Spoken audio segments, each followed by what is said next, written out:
Muy buenas, gente. Esta noche no solo viajamos en el tiempo, viajamos a otro mundo. Un lugar donde cada gesto es símbolo, cada silencio es historia y cada filo es una promesa. Hablamos del Japón feudal. Una tierra donde florecen los cerezos como si el tiempo respirara en verso, donde el honor es más pesado que la armadura y donde la belleza convive con la tragedia en cada rincón. Si este tipo de viaje te vibra por dentro, déjale un me gusta al vídeo y suscríbete, pero solo si sientes que perteneces a esta travesía. Me encantaría saber desde qué parte del mundo nos estás acompañando y qué hora marca tu reloj mientras ves esto. Escríbemelo en los comentarios. Ahora sí, baja las luces, crea un poco de penumbra a tu alrededor. Cierra un poco los ojos si hace falta, porque estamos a punto de cruzar un umbral, y no hay vuelta atrás. En el Japón feudal no despiertas para elegir quién quieres ser. Despiertas, y ya está decidido. La cuna, la sangre, los nombres grabados en piedra de tus ancestros, muertos hace más de 6 generaciones, ya dictaron tu lugar en el mundo. No hay sueños ni pasiones. No hay llamadas internas ni vocaciones que te salven. Hay una estructura invisible, milenaria, tan rígida como el acero de una katana, que te sostiene o te encierra. Si naciste samurái, enhorabuena, tu vida ya le pertenece al arco, a la espada, al código del bushido y a las 10.000 maneras de sentarte sin deshonrar a tu señor. Tu dignidad no es tuya. Es prestada por la clase a la que perteneces. Y si en cambio viniste al mundo como campesino, felicidades de hierro, tus tobillos conocerán más el barro que la dignidad. Tu espalda se doblará sobre los campos durante 40 inviernos, y tus hijos heredarán tu fatiga como si fuera un apellido. Aquí no hay currículum, ni sueños de emprende y alcanza tu destino. Solo estás, samurái, campesino, artesano o comerciante. 4 caminos, un solo laberinto. Y una advertencia clara: intentar escalar la jerarquía no es solo mal visto. Es una ofensa, un crimen contra el orden. Y en el Japón feudal, el orden lo es todo. Pero incluso más abajo que el campesino, más allá del artesano o del comerciante, existe un peldaño que apenas se menciona, un rincón en la sombra del sistema, el de los Zeta. Su nombre apenas se susurra. Son los intocables, aquellos cuya mera presencia incomoda, cuya labor sostiene parte del orden, pero cuya existencia se niega en voz alta. Son carniceros, curtidores de pieles, enterradores, verdugos. Sin ellos, el ciclo de la vida y la muerte se atascaría. Sin su trabajo, la limpieza ritual, la guerra y hasta los castigos perderían eficacia. Y sin embargo, nadie les agradece. Nadie los mira a los ojos. Viven en los márgenes, no por elección, sino por imposición. Son necesarios, sí, imprescindibles incluso, pero eso no les concede dignidad. Es una paradoja cruel. Cuanto más sucio el trabajo, más vital para que todo funcione, pero también más despreciado. La sociedad los tolera como se tolera una cicatriz. No se la muestra, no se la nombra, pero tampoco se puede arrancar. Son fantasmas con un oficio, seres a los que se les niega el saludo, la cercanía, el respeto. Invisibles en el papel, pero presentes en cada ejecución, en cada animal sacrificado, en cada cuerpo enterrado. La base secreta de un sistema que se jacta de pureza, mientras esconde la sangre bajo la alfombra. Incluso dentro de cada clase, hay jerarquías ocultas, trampas sutiles y castigos disfrazados de tradición. Los comerciantes, por ejemplo, pueden acumular riqueza, llenar almacenes y sostener ciudades enteras con sus rutas de intercambio, pero están casi al final de la escala social. ¿La razón? No producen con las manos. Ganan sin sudar, se dice, como si la eficiencia fuera una herejía. Son ricos, pero mal vistos. Un pecado silencioso en una sociedad que valora más la apariencia de esfuerzo que los frutos del ingenio. Los campesinos, por su parte, cargan con una carga que va más allá del arroz que cultivan. Viven atrapados en una ecuación sin salida. Si la cosecha es buena y entregan más de lo esperado, se quedan sin reservas y mueren de hambre. Pero si guardan un poco para sobrevivir el invierno, los acusan de traición. Y en el Japón feudal, traicionar no se paga con una multa, se paga con la vida. A veces, con la de toda la familia. Las cabezas ruedan como advertencia, no como justicia. Los samuráis, que en el imaginario parecen inquebrantables, tampoco escapan a la presión. Viven abrazados al honor, pero ese abrazo aprieta más que protege. Un paso en falso, una palabra fuera de lugar, un estornudo en el momento inapropiado puede ser interpretado como falta de respeto. No solo hacia el señor feudal, sino hacia los ancestros, el linaje, incluso el sastre que les confeccionó el kimono. El código es tan estricto que respirar parece una decisión estratégica. El miedo no viene de los enemigos, sino del error. Y luego están las mujeres. Ellas no pertenecen a una clase, porque su libertad no tiene territorio propio. Desde niñas, la voz del padre dicta su destino, y cuando se casan, esa voz cambia de dueño, pero no de tono. No eligen con quién compartir la vida, no deciden qué aprender, ni cuándo hablar. Si les enseñan poesía, es por cortesía, no por derecho. Son flores en un jardín vallado, admiradas, decoradas, pero podadas al mínimo atisbo de crecimiento. Les visten un traje, les asignan un papel, y las empujan a escena sin preguntar si querían actuar. El mundo que las rodea es bellísimo, sí, pero no deja espacio para respirar. Y lo más irónico, todo esto ocurre antes de que siquiera hayan probado un bocado de arroz por la mañana. Podrías imaginar que la vida en el Japón feudal era todo suciedad, tierra y abandono. Pero no. Japón la transformó en un arte, en un ritual casi espiritual. La limpieza no era un lujo ni una comodidad. Era una forma de disciplina, una muestra de respeto, un deber diario ante uno mismo y ante los demás. El día comenzaba no con café ni con descanso, sino con agua helada traída desde un pozo. No había duchas ni vapor reconfortante. Había una pila de piedra, áspera y fría, donde uno debía lavarse el rostro y los brazos como si estuviera exorcizando la impureza del sueño. No existía la calefacción. No había espacio para las quejas. Lo hacías porque era lo correcto. Punto. Era como si tus propios ancestros, desde el más allá, observaran cada gota que caía, juzgando en silencio si habías purificado bien tu cuerpo o habías insultado su memoria con tu pereza. El agua dolía. El hielo en la piel no era una elección, sino un recordatorio de que el cuerpo también debía sufrir un poco para mantenerse recto. Jabón, solo si tenías dinero, y aún así, no era lo que hoy conocemos. El jabón podía ser un lujo hecho con ceniza, o una mezcla rústica de salvado de arroz. Nada perfumado, nada suave. Inventos de monjes, nacidos en templos, más pensados para endurecer el espíritu que para suavizar la piel. Lavarse no era cuestión de higiene solamente, era una batalla diaria contra la pereza, contra la carne. Era una manera de tallar el carácter, como se talla una estatua, con fricción, con incomodidad, con agua helada que cala los huesos. Si la suerte te sonríe y vives en una aldea o barrio con algo más de recursos, puede que tengas acceso a un sento, una casa de baños comunal. Pero no lo malinterpretes. No es un spa, ni un lugar de relajación privada. Es el centro ritual de la higiene, y también de la incomodidad. Aquí, la limpieza se convierte en acto público. La privacidad no existe. El cuerpo es visible, y con él, todo lo que se pretende ocultar, cicatrices, imperfecciones, la edad, la vergüenza. Te desnudas sin excepción real. Puedes encontrarte a tu vecino, a tu jefe, al casero o incluso a tu suegro. Todos juntos, sin ropa, sin jerarquías visibles. La desnudez democratiza, sí, pero también incomoda. No se habla. El silencio es ley.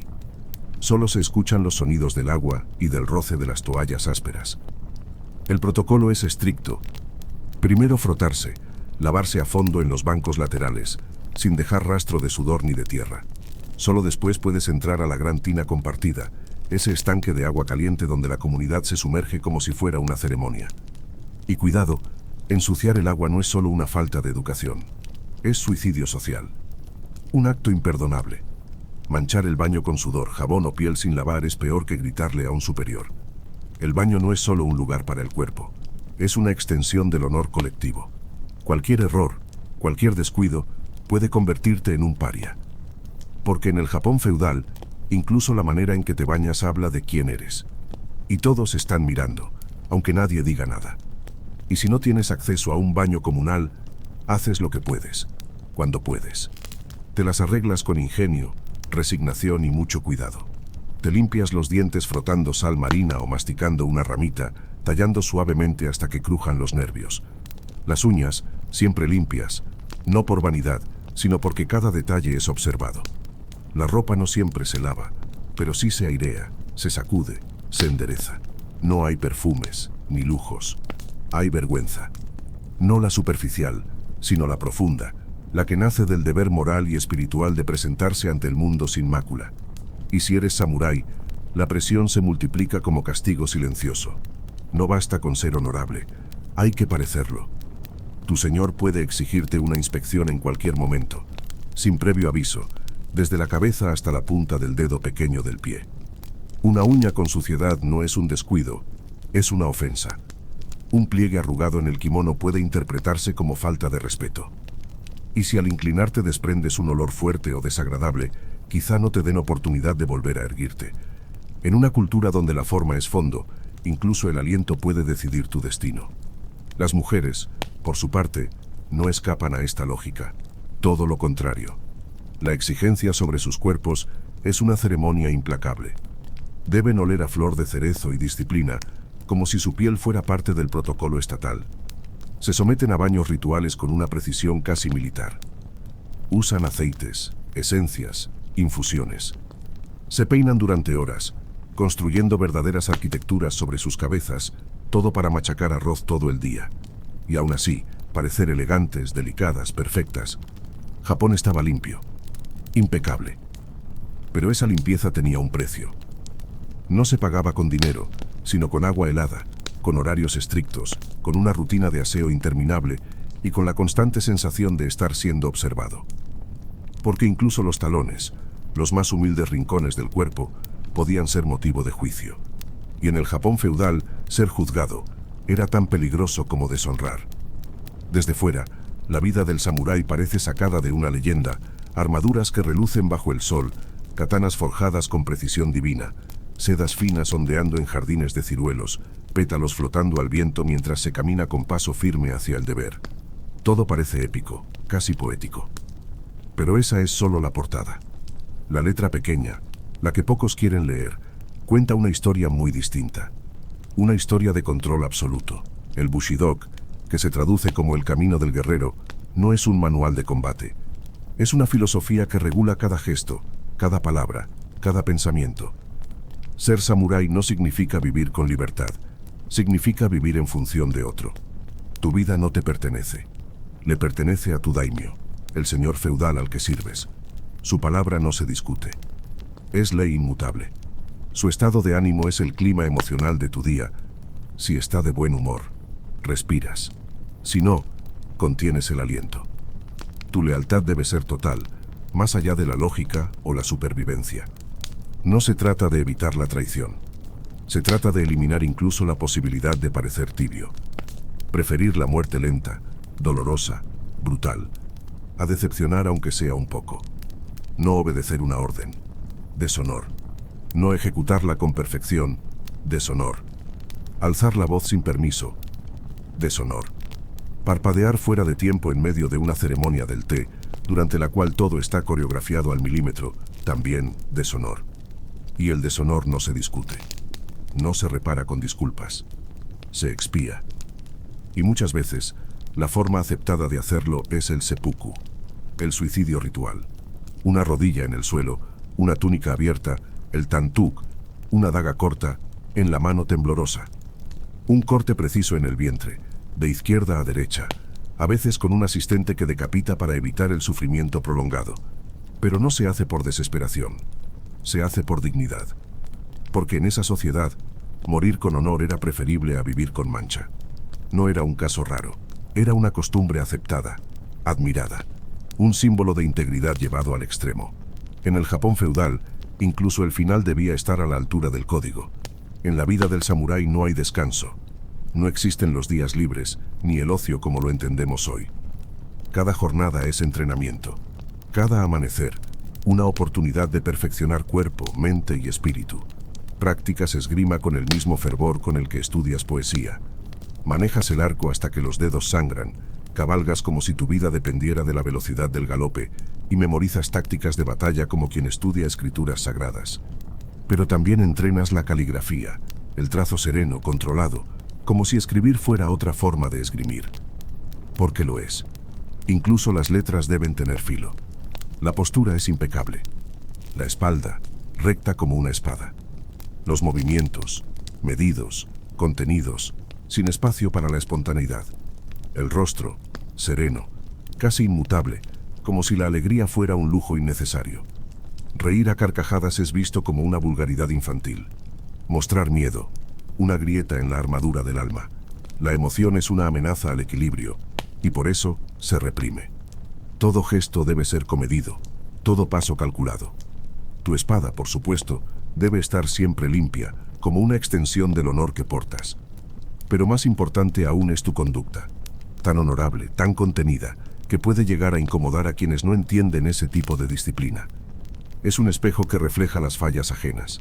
No puedes bajar la guardia, ni siquiera en una cena. Porque si desenfundas sin justificación, si tu acero habla antes de tiempo, si insultas, aunque sea por accidente, a un superior, o si eres derrotado en un duelo público, no es solo una pérdida, es una desaparición simbólica. Dejas de ser tú. Te pierdes para siempre en la vergüenza.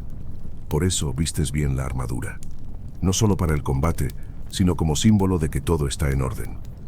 Pero cuidado, un gesto, una ceja levantada en el momento equivocado, una mirada tenue fuera de lugar, puede ser interpretado como falta de respeto. Y en ese mundo, el respeto es más valioso que la vida. Romper el código no necesariamente lleva a la muerte, pero la hace preferible. ¿No naciste samurái? Entonces tengo una mezcla de noticias. Las buenas, probablemente no terminarás arrodillado frente a un altar improvisado, abriéndote el abdomen por una falta de protocolo. El seppuku no está en tu horizonte. Las malas, naciste campesino.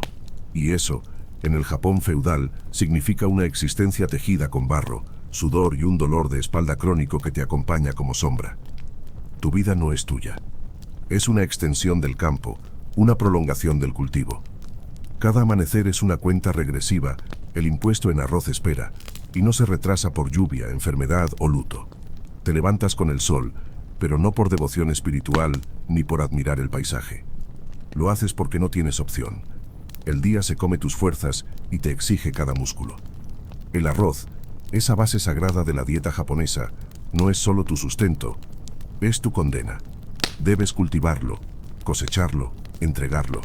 Te pasaste de generoso y diste más de lo que debías. Tu familia pasará hambre. ¿Guardaste un poco para sobrevivir? Riesgo de castigo. Y en esta época, el castigo no se entrega con multas, sino con látigo o espada. Tu casa es más un refugio simbólico que una estructura real. Una choza de paja, sin puertas firmes ni ventanas de verdad. El viento entra sin pedir permiso, y la cabra del vecino, si tienes suerte de tener vecinos con animales, puede cruzar tu estera como si fuera una pasarela improvisada. No hay privacidad ni protección. Solo un espacio donde intentar descansar antes de volver al lodo. El desayuno, si lo hay, es humilde hasta el extremo, gachas de arroz diluidas con agua y tal vez con algo encurtido, si es que aún queda de la semana anterior. Nada caliente, nada abundante. Si no hay comida, aprendes a engañar al estómago con sorbos de agua del río fría y turbia, pero suficiente para hacer ruido en el vientre y simular saciedad. Así se empieza el día. Así se vive cuando se nace donde no hay armadura, ni honor, ni poesía. Solo tierra, deuda y silencio. Desde lejos, el campo de arroz parece una pintura serena. Un lienzo de verde brillante reflejando el cielo en espejos de agua. Las postales lo embellecen, lo romantizan. Pero la realidad es otra, brutal y constante. Es una trampa de lodo, una cárcel sin muros donde tu espíritu se va hundiendo tan lento como tus pies. Pasas hasta 12 horas allí, bajo el sol que no perdona o la lluvia que cala hasta los huesos. Plantas con la espalda doblada, deshiervas con las manos desnudas, rezas en silencio, no tanto por cosechas abundantes, sino porque no aparezcan los bandidos ese día. Cuando regresas, cojeando, empapado o gotado hasta los huesos, el castigo no ha terminado. El alcalde del pueblo, representante del orden local, ya te espera con su expresión seca y su contabilidad implacable. Quiere hablar de tu falta de grano. No importa que hayas trabajado desde el alba, no importa que la lluvia arruinó media siembra o que el caballo del sobrino del daimio pasó trotando por tu parcela durante unas maniobras de entrenamiento, destruyendo semanas de trabajo. Si falta arroz, la culpa es tuya. Pagas con lo que tienes. Con arroz. Con el esfuerzo convertido en grano. Comes con lo que queda, si es que algo queda. Y si no, disimulas el hambre, otra vez. ¿Te atreves a quejarte? ¡Qué ingenuidad! El sistema no tiene espacio para tus quejas. Solo 3 respuestas posibles: el látigo, el exilio o la muerte. Y a veces, todo junto. Porque en el Japón feudal, un campesino que levanta la voz no está pidiendo justicia. Está cavando su tumba. ¿La esperanza?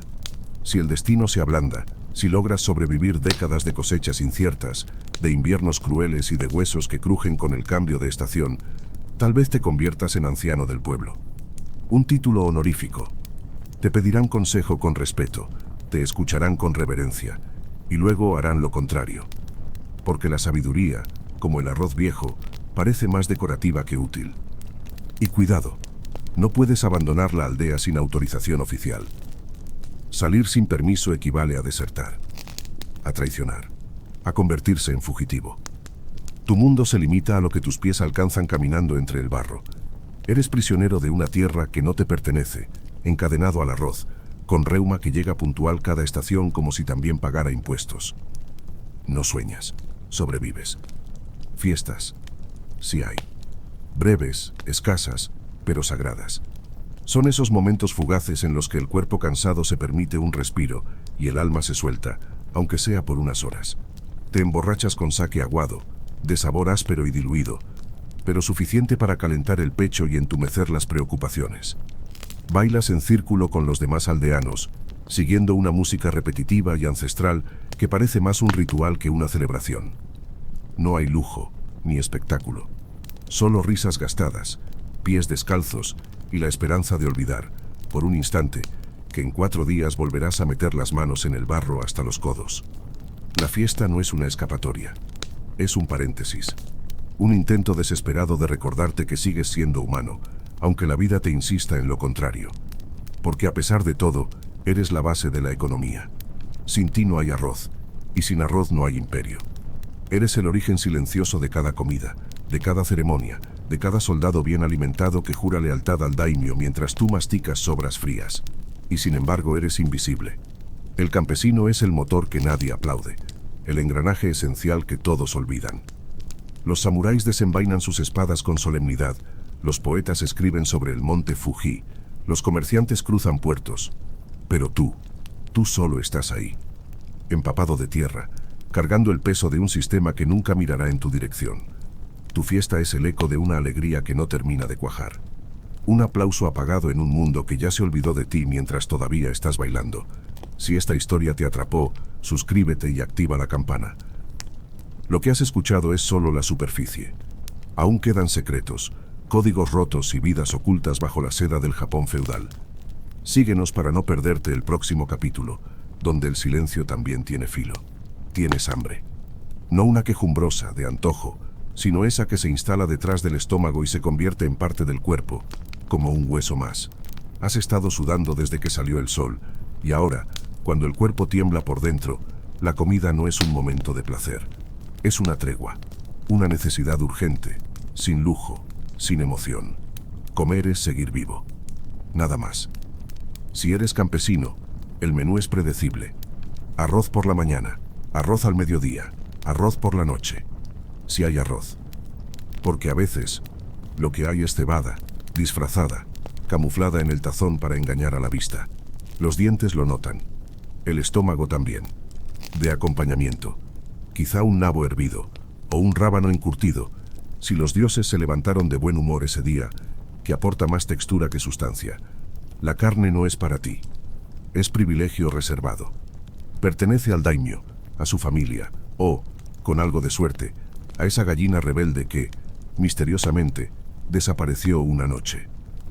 Robar una pluma puede ser delito, pero robar un bocado puede ser perdonable si nadie te ve. Pescado, a veces. Y cuando llega, no es el que se derrite en la boca. Es pescado seco, salado hasta los bordes, más cerca del cuero que del alimento. Masticarlo es tarea de paciencia. Su textura es tan densa que pule los dientes mientras alimenta apenas. La sopa de miso también está presente. en espíritu. Le llaman sopa, pero es agua caliente con 2 hojas a la deriva, flotando como náufragos en un mar desnutrido. Tiene sabor, sí, como el océano tiene agua dulce. Técnicamente no es mentira, pero nadie la cree. Si eres samurái, comes mejor que un campesino, sí. Pero eso no significa libertad, ni abundancia. Significa protocolo, rango, jerarquía en cada cucharada. La comida te llega solo después de que tu señor haya comido, después de sus invitados, después de cualquier funcionario menor con necesidad de impresionar o de ser impresionado.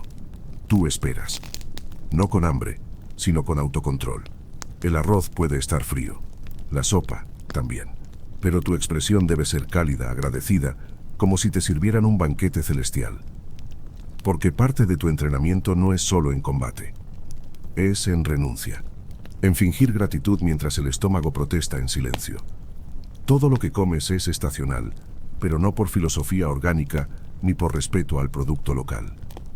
Es por obligación, porque en el Japón feudal no existe la cadena de suministro global. Lo que hay es lo que crece, y lo que no crece no se come. Si es invierno, el cuerpo sugiere ayuno. No porque quieras, sino porque no hay nada. Se mastica lo seco, lo fermentado, lo que pudo ser guardado. Si eso falla y la comida te enferma, porque la conservación no siempre vence al tiempo, no hay hospital, ni pastilla, ni diagnóstico. Hay oración. Rezas, te acuestas y esperas. O te curas, o pasas a formar parte del altar familiar. Te vuelves ancestro. Y cuidado con el arroz. Ese cuenco que parece inofensivo es sagrado. Robarlo, incluso por hambre, incluso por necesidad, es un crimen grave. No se tolera. No se entiende como desesperación. Se ve como falta de honor, como traición a la estructura. La comida tiene dueño, y tú solo comes lo que se te otorga. El té, por supuesto, está presente, pero tampoco es escape. No es un acto casual ni una bebida para apagar la sed. Es ceremonia, es disciplina. Cada gesto está codificado, desde cómo tomas la taza hasta cómo la devuelves al tatami. No estás tomando té. Estás pasando un examen silencioso de humildad, contención y etiqueta. El sabor es lo de menos. Lo que importa es que no rompas el equilibrio. Porque en el Japón feudal incluso beber requiere entrenamiento. Alguien dice algo absurdo, un disparate evidente. Lo escuchas y sientes ese impulso inmediato de corregir, de ofrecer una versión más precisa, más sensata, más lógica. Pero te detienes, porque sabes dónde estás. Aquí, la jerarquía no es una sugerencia, es una estructura de piedra. Cada palabra pronunciada en voz alta tiene un peso, y si se lanza desde el lugar equivocado, puede aplastarte. Hablar por encima de tu rango no es un acto de valentía, es una falta de respeto, una forma de insubordinación silenciosa. Cuestionar a quien está por encima, aunque tengas razón, aunque lo hagas con tono suave, es un error que puede costarte no solo el lugar en la sala, sino el cuello. Criticar hacia arriba, incluso con argumentos impecables, no es sabiduría, es suicidio social. O a veces, literal. Las bromas también son terreno minado. Una frase mal calculada, una risa inoportuna, una ironía que no cae bien, y acabas convertido en el bufón que nadie perdona. Porque en esta cultura, incluso una broma puede ser leída como traición en miniatura. Una grieta en el muro del respeto. Y esas grietas, el sistema no las tolera. Las reglas del silencio también son domésticas. El hijo no interrumpe al padre. Jamás. Aunque el padre esté equivocado, aunque el error sea evidente. La esposa no corrige al marido, ni siquiera en privado. Cuestionar, en cualquier dirección ascendente, es nadar contra un río de siglos de obediencia. Y en la cúspide de esa pirámide, intocable, está el daimyo. Nadie lo corrige, nadie lo contradice. Su palabra es ley, su juicio final. Si llegas a insinuar que se equivoca, será la última vez que uses la voz.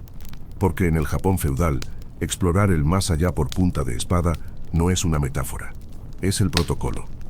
Las disculpas, en el Japón feudal, no son simples palabras lanzadas al aire. No basta con un lo siento, ni con bajar la cabeza sin alma. Pedir perdón es una forma de artesanía, una ceremonia de precisión, un equilibrio entre humildad y desesperación cuidadosamente dosificado. Cada disculpa debe ser construida con reverencia, con intención, con poesía si es necesario. A veces incluye un regalo simbólico, algo que demuestre no solo remordimiento, sino comprensión del daño causado. Y aún así, nada garantiza el perdón. Puedes hacer todo bien y aún enfrentarte a una mirada fría o a una espada desenvainada, porque pedir disculpas no siempre te salva. A veces, es solo una pausa antes del juicio. Incluso un tono mal elegido, una entonación fuera de lugar, puede sonar a sarcasmo, a burla, a corrupción interior. En un entorno donde el honor lo es todo, una disculpa mal ejecutada puede agravar el problema en lugar de resolverlo. La risa, también, es un campo minado. No es señal de alegría, sino de contexto. Reír en el momento equivocado, ante algo sagrado o serio, se interpreta como falta de respeto. Incluso reír con alguien importante puede malinterpretarse. Puede parecer cercanía indebida, como si te igualaras, como si creyeras que la jerarquía no aplica en ese instante. Y eso no se tolera. Por eso, el silencio es casi siempre más seguro. No opinar, no corregir, no comentar, no sonreír demasiado. Es mejor pasar por callado que por insensato. En el Japón feudal, el respeto se construye más con la boca cerrada que con las palabras bien dichas. Porque cada sílaba es un riesgo, y cada gesto, una apuesta. En el Japón feudal, la moda no es una forma de expresión individual. No comunica creatividad ni estados de ánimo. La ropa es un lenguaje silencioso y obligatorio, una declaración visual de tu lugar en la pirámide social. Cada prenda que usas no dice quién eres, sino a quién perteneces. La estética no es libre, es jerárquica. Vestirse es obedecer. Si eres samurái, llevas capas de seda, finas pero funcionales. No siempre suaves. Algunas están reforzadas, semiarmadas, preparadas para la transición inmediata del protocolo a la pelea. Los colores son austeros. Azules profundos como el mar en calma, tierras apagadas que evocan la firmeza, y de vez en cuando, un rojo sangre, símbolo de disposición a morir con honor. Pero lo que realmente te identifica es el daisho, el par de espadas, la katana y el wakizashi que llevas al cinto. No es solo armamento, es tu pasaporte social, tu firma visible, tu juramento en acero. Y cuidado con cómo lo portas. Una espada mal posicionada, desalineada o desenvainada, fuera de lugar no se corrige con palabras. Se corrige con corte. El campesino no tiene sedas ni capas. Lleva algodón, rústico, áspero, resistente. Colores apagados no por estética zen, sino por economía, marrón, gris, beige. No porque sean sobrios, sino porque son lo único que hay. No buscan armonía visual. Buscan sobrevivir al barro. Cada hilo de su ropa dice lo mismo. Trabajo con las manos. Vivo con la tierra. El comerciante, en cambio, puede pagar telas mejores. Pero eso no le permite exhibición. Su riqueza debe ser visible solo para quien sabe leerla. Su atuendo es un equilibrio calculado, suficiente calidad para mostrar éxito, pero lo bastante discreto para no ofender a las clases superiores. Rico, sí, pero no demasiado. Brillar sería una provocación. Y el artesano viste como trabaja. Limpio, práctico, sobrio. Ropa sin ornamentos, sin colores llamativos. Lo útil es lo valioso. Llamar la atención, incluso sin querer, se considera una falla en el carácter. Porque en esta sociedad, destacar no es virtud, es peligro. Cada tela, cada costura, cada tono está regulado por siglos de tradición y 1000 capas de vigilancia. Ser mujer en el Japón feudal no es solo vivir, es representar. Caminar es encarnar un equilibrio delicado entre gracia, obediencia y una carga invisible de simbolismos apilados que pesan más que cualquier kimono. Cada gesto, cada prenda, cada mirada está envuelta en significado. No se trata de vestirse bien. Se trata de vestir correctamente. De acuerdo al momento, al rango, a la estación del año, a la ocasión y, sobre todo, al juicio social que te observa incluso cuando estás sola. Los peinados no son capricho. Son códigos. Formas meticulosamente estructuradas con horquillas, cera y paciencia, que indican si estás soltera, casada, viuda o en edad de matrimonio. Un error en la forma, un adorno mal colocado, y podrías estar comunicando lo que no debes. El cabello, como el lenguaje, también obedece jerarquías. La ropa sigue una lógica igual de estricta. Los estampados deben reflejar la estación, flores de cerezo en primavera, hojas rojizas en otoño, bambú en invierno.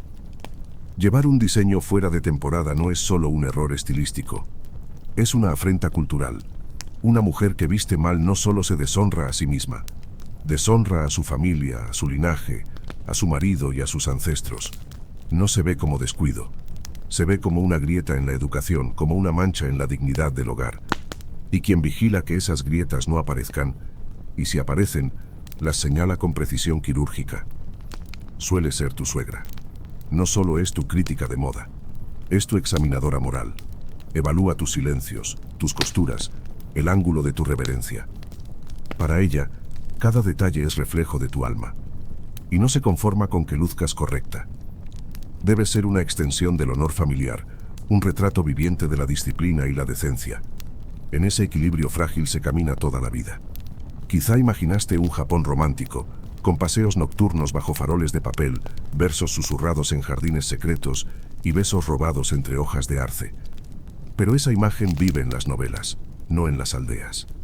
En la realidad del Japón feudal, el matrimonio no es un acto de amor, es un contrato. Una alianza entre familias. Un mecanismo para asegurar impuestos, preservar el honor y evitar que los ancestros se revuelvan en sus tumbas. El amor no figura en los términos del acuerdo. La química es irrelevante. Lo que importa es la conveniencia, la posición y la estabilidad. En las aldeas, los padres, con la ocasional intervención del anciano del pueblo, deciden. Observan no el corazón, sino las piernas firmes para el trabajo, los dientes sanos que prometen años de servicio, y la capacidad de soportar los inviernos sin quejas. Si puedes cargar leña y amasar arroz, ya reúnes los requisitos principales. La voz de los hijos apenas se escucha. Se acepta la decisión, se baja la cabeza y se aprende a convivir. Lo importante no es la pasión, es que la cosecha no se interrumpa. En las familias samurái, la dinámica cambia de escenario, pero no de lógica. Allí, el matrimonio es una herramienta diplomática, un tratado disfrazado de ceremonia. Tu pareja puede unir tierras, pagar antiguas deudas de sangre o reforzar alianzas entre clanes. A veces, se casa para calmar rencores. Otras, para consolidar poder. La ceremonia puede ser hermosa, pero no te pertenece. Estás allí como una pieza más en el tablero, un símbolo de continuidad. La felicidad personal no está en el menú.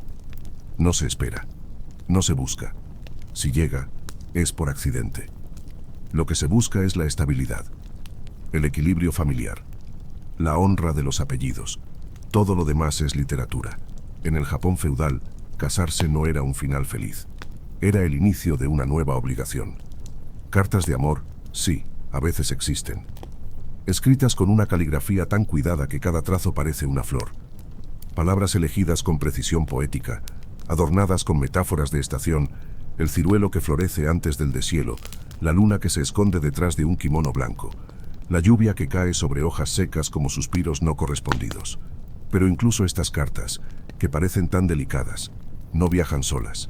Las entrega una doncella, una que ha visto más de lo que dice, una que escucha confesiones, lee entre líneas, memoriza nombres prohibidos y calla, porque su voz vale menos que su silencio. Ella también vive bajo reglas, aún más estrictas. Tiene menos libertad que la propia autora de la carta. Su rol no es opinar, ni proteger, ni preguntar, es obedecer y saber demasiado. Una hija de samurái puede casarse a los 15 años.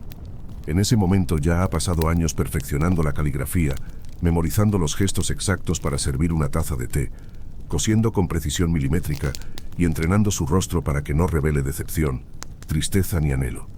Su educación no está pensada para formar una mujer libre, sino una figura impecable.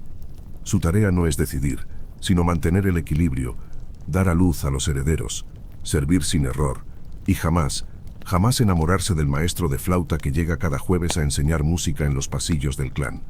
El amor existe, sí, pero más en los escenarios del teatro no que en la vida cotidiana.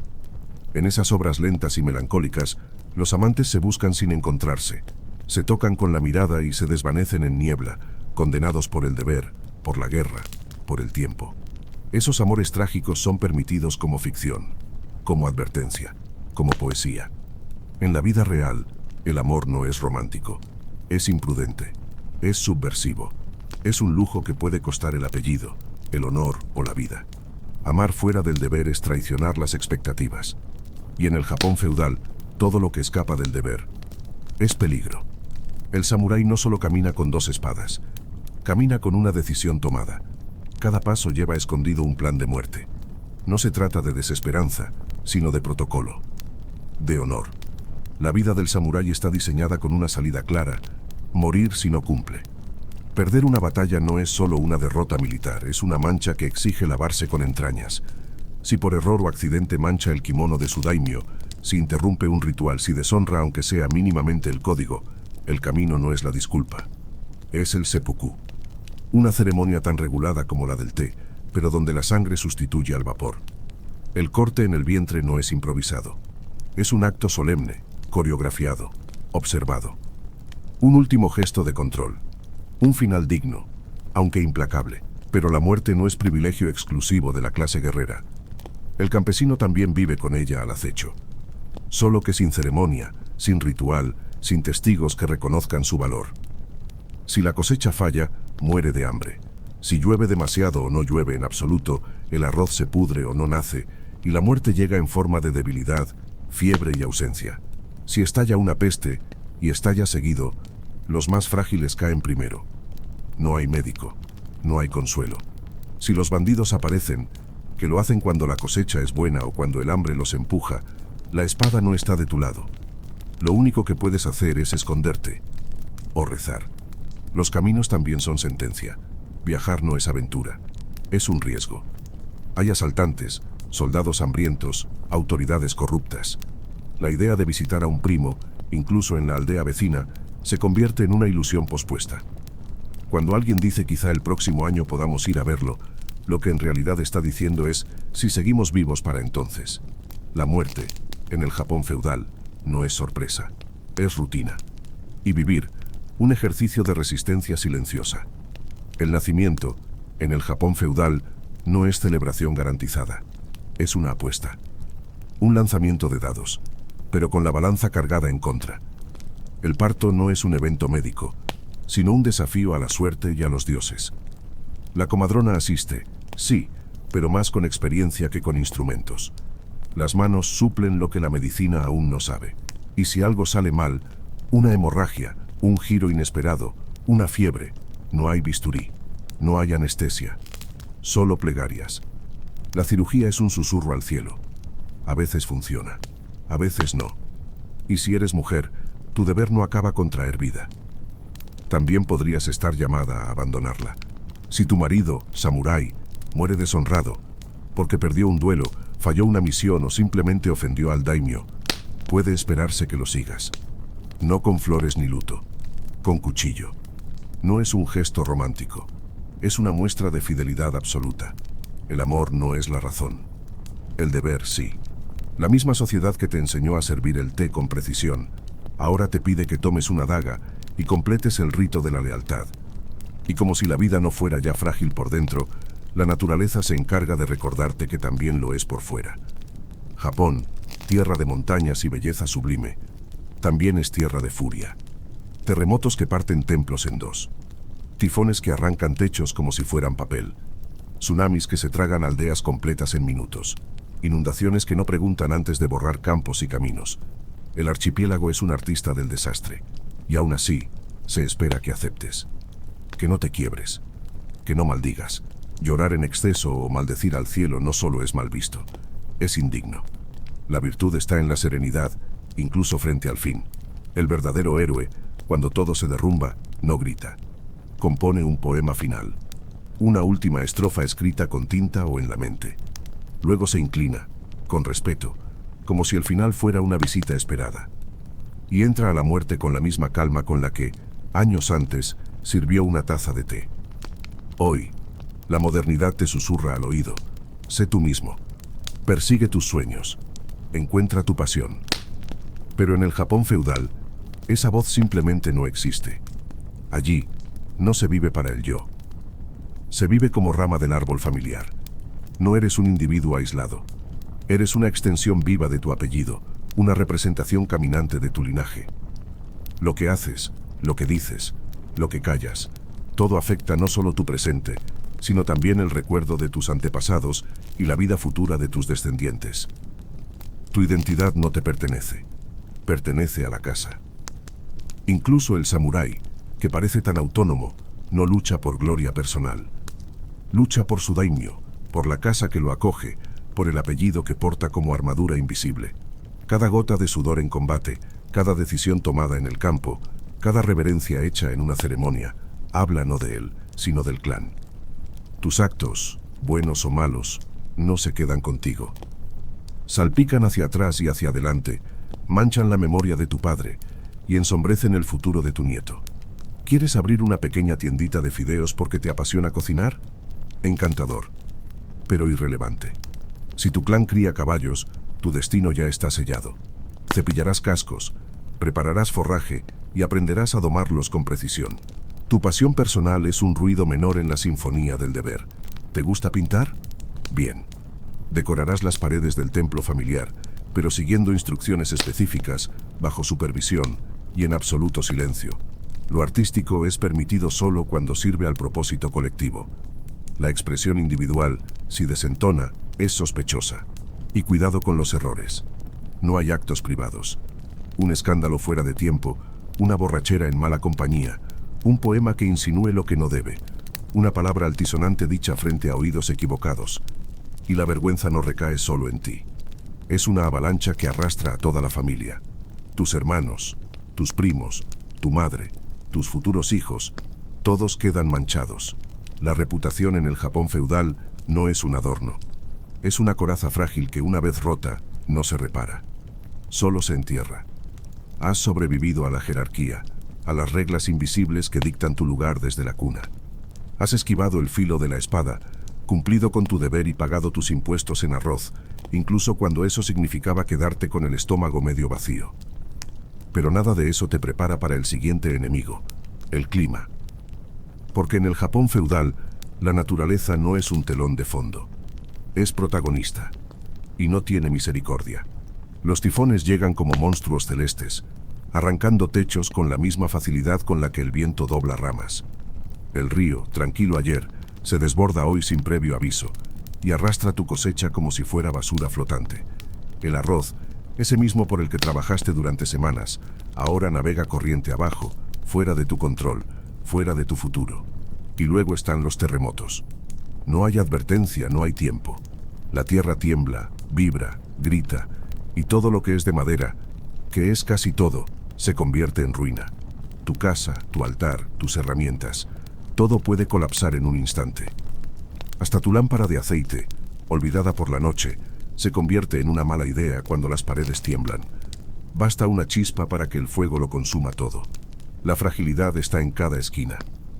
Inundaciones, sequías, inviernos donde las mantas son tan finas como el aire y el brasero de barro apenas logra entibiar una sola habitación.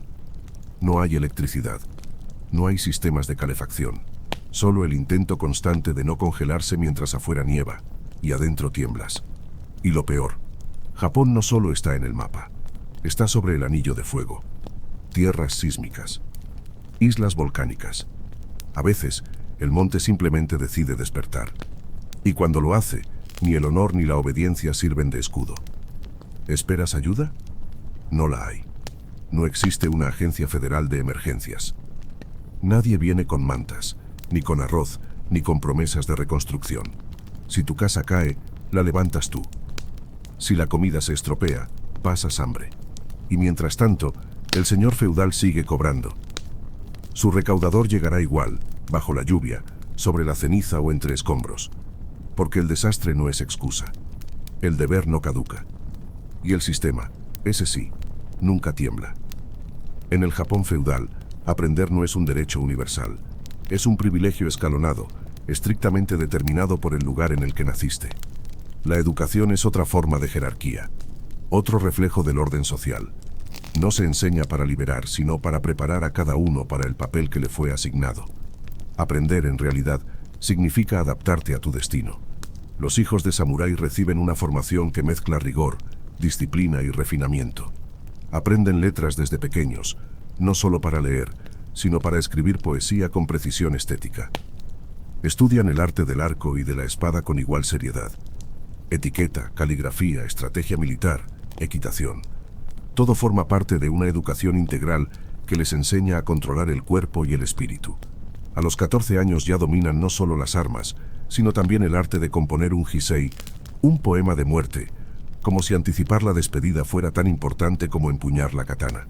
También se les entrena en una habilidad sutil y poderosa, mirar todo con una desaprobación contenida, educada, que impone respeto sin necesidad de palabras. Los hijos de comerciantes y artesanos también aprenden, pero lo justo, lo útil. Lo necesario para mantener cuentas, leer registros, hacer tratos simples y evitar fraudes. La lectura es funcional.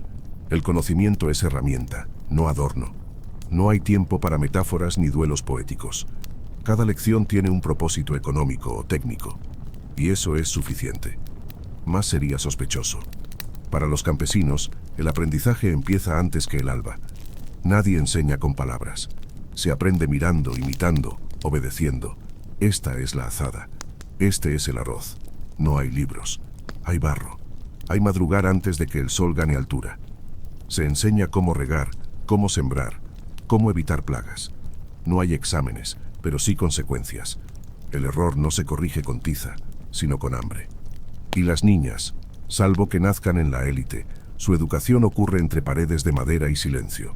Aprenden a coser, a servir el té con precisión, a caminar sin hacer ruido, a sentarse con la espalda recta y el rostro tranquilo aunque el mundo se desmorone. Aprenden a escuchar sin hablar, a obedecer sin opinar, a desaparecer sin irse. Si la familia tiene suerte o sensibilidad estética, quizás también estudien caligrafía. Pero nunca por ambición propia, solo para honrar la imagen de una esposa refinada. Porque en ese mundo, incluso aprender es una forma de deber. La cultura, en el Japón feudal, no es entretenimiento ni pasatiempo. Es un campo minado. Un terreno donde cada gesto, cada palabra, cada silencio tiene peso específico. No basta con participar. Debes hacerlo correctamente. Y lo correcto no es subjetivo. Está escrito, dictado, heredado.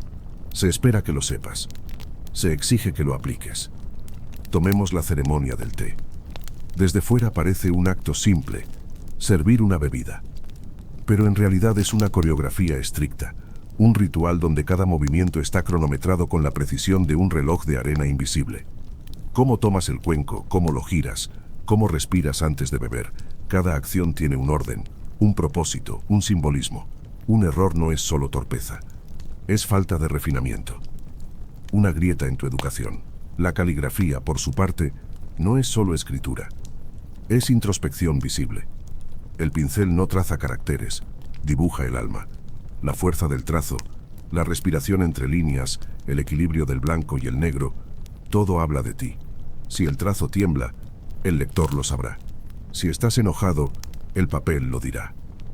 No hay margen para el descuido, porque lo escrito revela lo no dicho. La poesía también está sujeta a normas.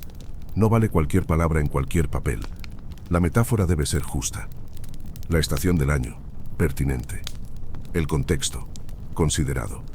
Un haiku mal formulado puede parecer una ofensa al buen gusto. Y en una sociedad donde la forma es fondo, escribir mal es fallar profundamente.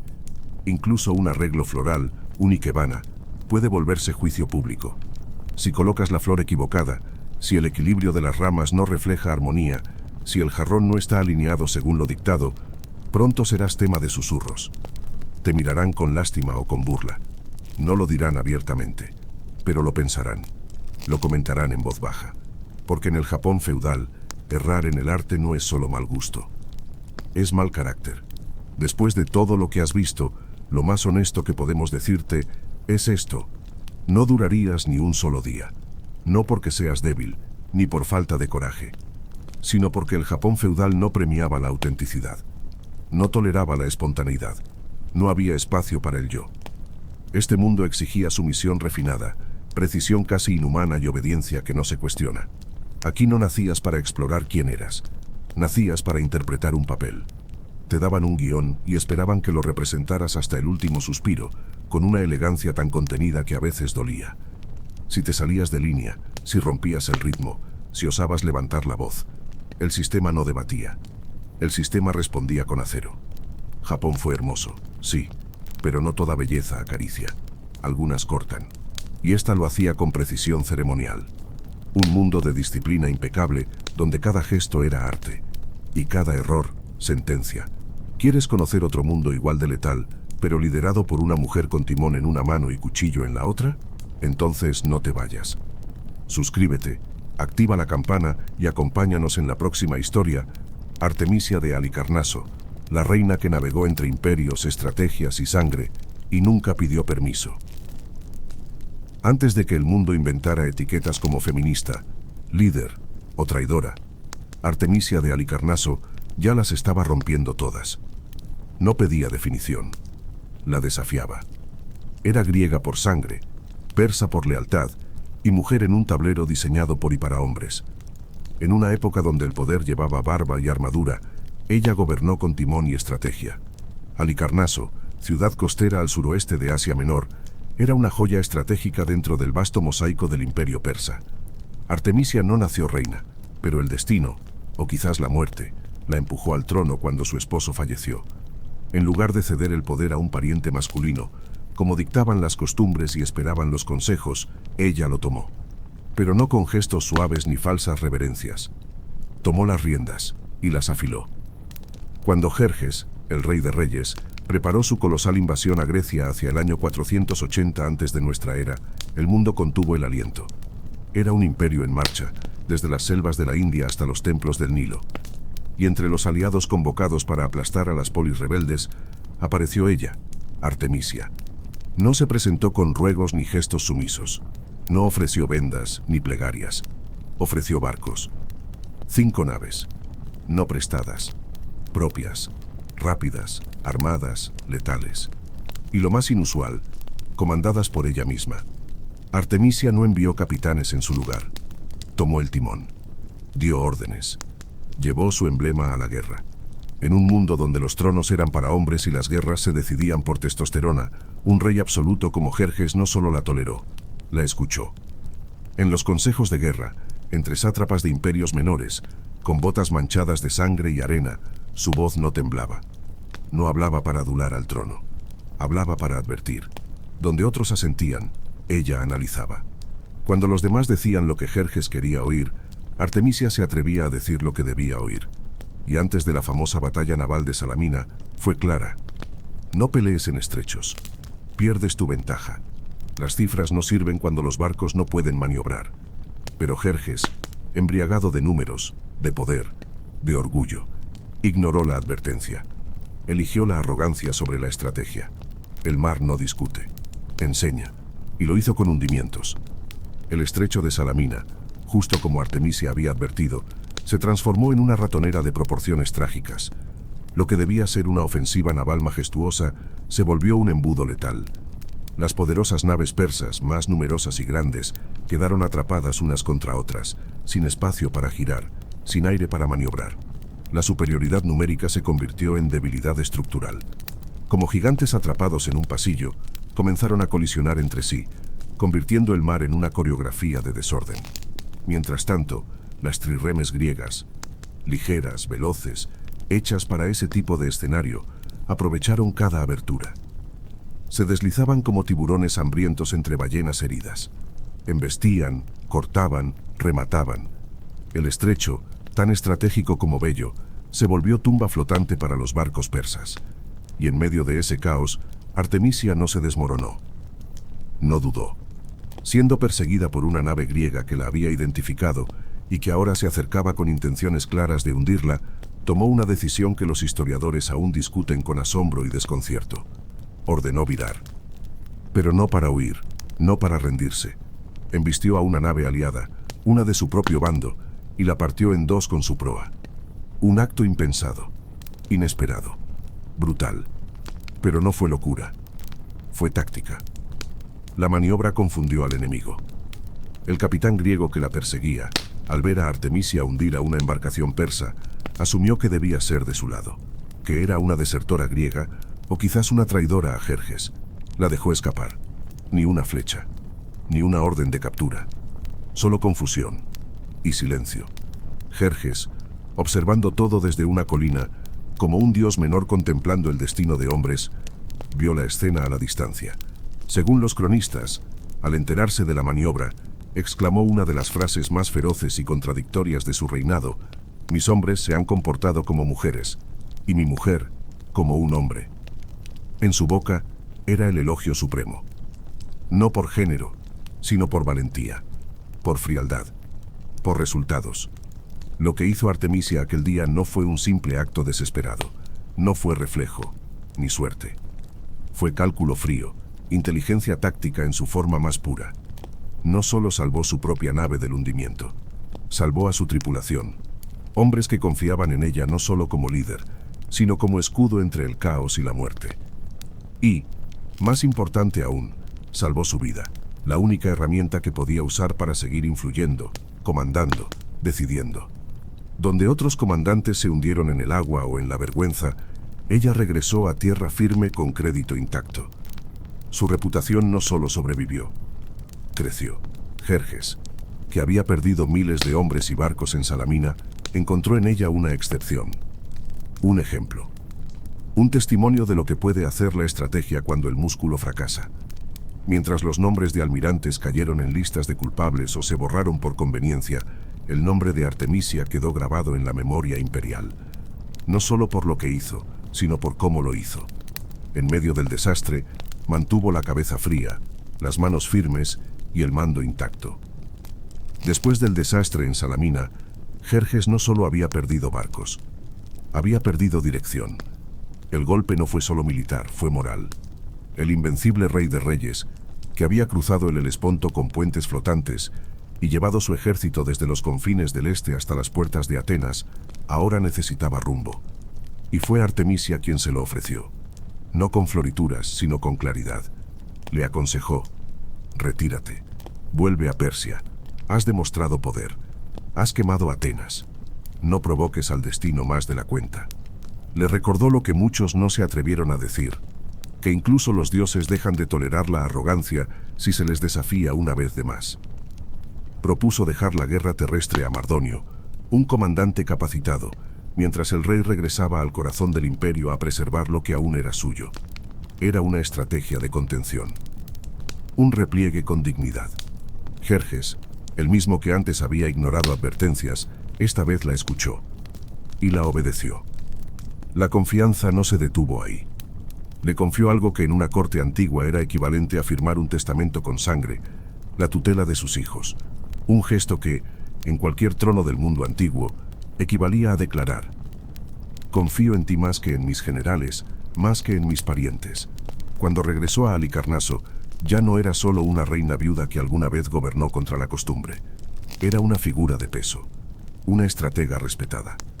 Una mujer que había mirado a los imperios a los ojos y no pestañeó. Su voz había sido escuchada en la tienda del monarca más poderoso de su tiempo. Y no por belleza, ni por escándalo, por mérito. Heródoto, el llamado padre de la historia, nació en la misma ciudad que ella, Halicarnaso. Y tal vez por eso, o quizás por la imposibilidad de ignorar su figura, decidió incluirla en su relato sobre las guerras médicas.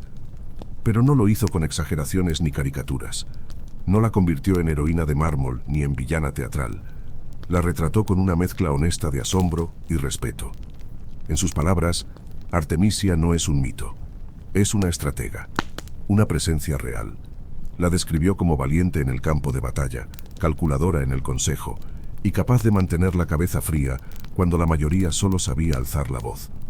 No necesitó adornarla para que impactara. Bastaba contar lo que hizo. Y lo más fascinante, no la encasilló, no intentó resolver la contradicción que encarnaba. Para unos era leal hasta el final. Para otros, una traidora por ponerse del lado persa. Pero en cualquier versión, hay un hecho que se impone: fue eficaz.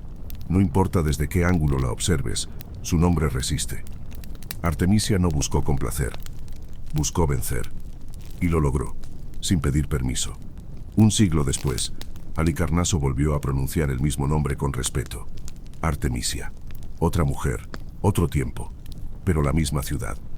Esta segunda Artemisia, Artemisia II, también desafió lo esperado. Gobernó como reina, no como regente decorativa, y dejó su marca de una forma distinta, pero igual de inmortal. Mandó construir una tumba tan colosal, tan refinada y ambiciosa, que terminó por darle nombre a todas las tumbas monumentales que vinieron después. El mausoleo, en honor a su esposo y hermano, Mausolo. Puede que estas dos Artemisia no fueran parientes directas. La historia no lo confirma. Pero sí compartieron algo mucho más profundo que la sangre, el significado del nombre. Una lo grabó en el mar, con barcos veloces y decisiones audaces. La otra lo esculpió en mármol, con arquitectura que desafiaba a la eternidad. Mando, inteligencia y audacia. Dos mujeres separadas por el tiempo, unidas por la misma ciudad, y por el hecho de que la historia no logró borrarlas. Con el paso de los siglos, la imagen de Artemisia fue distorsionada, como tantas otras mujeres que se atrevieron a ejercer poder sin pedirlo. En algunos relatos posteriores, la transformaron en una seductora implacable, una especie de hechicera manipuladora, envolviendo su inteligencia en erotismo para que resultara menos amenazante.